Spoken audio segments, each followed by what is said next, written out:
1963's From Russia with Love is the second installment in the James Bond series. Directed by Terrence, the film stars Sean Connery, Diana Bianchi, Robert Shaw, Lotte Lenya, and Pedro Armendáriz. Whilst competing in a chess game, the gaunt-looking Kronsteen receives an urgent message placed at the bottom of his glass. The paper is embellished with a sinister-looking octopus and announces that he is required immediately.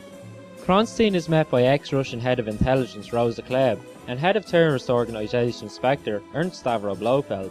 Blofeld questions Kronsteen, aka Number 3, on his grand plan to pit the Russians and the British against each other.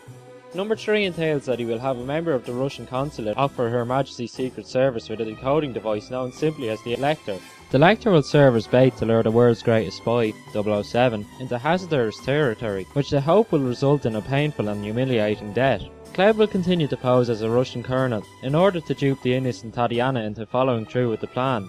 Whilst enjoying a well-deserved rest in the company of his long-term girlfriend Sylvia Trench after returning from an arduous mission in Jamaica, Bond is rudely interrupted by the ringing of his car phone. M's secretary Moneypenny requests that Bond return to HQ ASAP.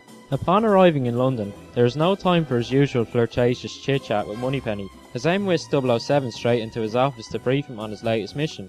MI6 have received intelligence that a Russian consulate worker wishes to defect to the West by means of offering the precious decoding device. M informs 007 that Romanov has demanded that Bond should be the one to meet with her in Istanbul. Before leaving, we are granted our first meeting with Desmond Llewellyn's Q. He supplies Bond with his first proper gadget, an attaché case, complete with plenty of nasty surprises intent for 007's enemies. To ease Moneypenny's worries about his well-being, Bond gives her a snapshot of Romanov, signed From Russia with Love, before heading out into the field to bring the East and the West back from the brink of World War III.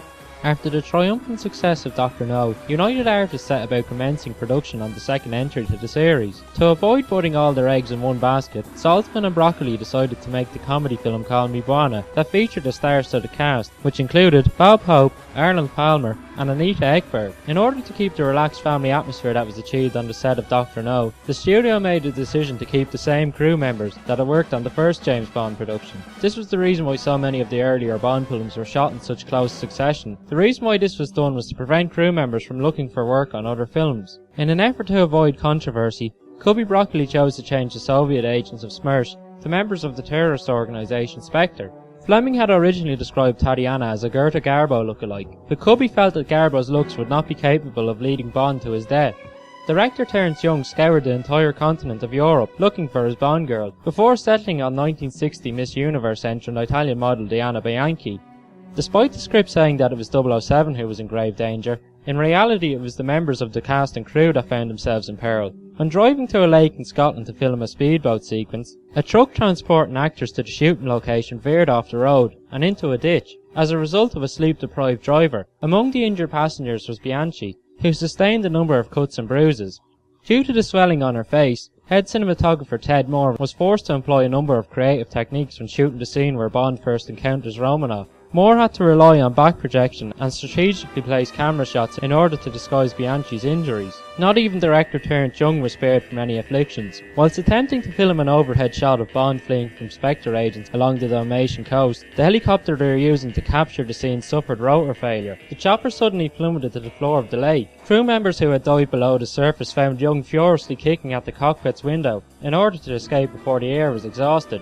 Despite a number of small cuts and bruises, Young recommenced filming after only having a short 35-minute break. However, the same resilience was not shared by the pilot of the aircraft, who was so embarrassed by the entire incident that he swam to shore and was never to be seen again.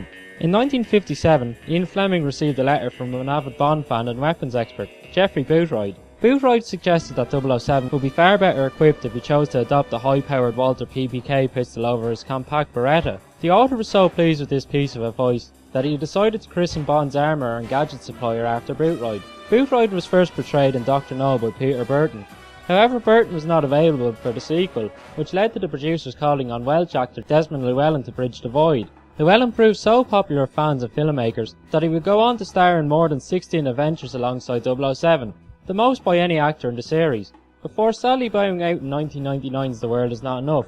From Russia with Love is a more than worthy successor to Dr. No. It kicks a number of elements that were established in the first century up to another notch, by including more villains, more locations, and even more danger. From Russia with Love is the film in the franchise that we first encounter 007's worthiest foe, the cat-stroking supervillain Ernst Stavro Blofeld. If you're a fan of traditional globe-hopping espionage thrillers, or just want to see a film that improves upon the formula set in Dr. No, then definitely make sure to check out From Russia with Love.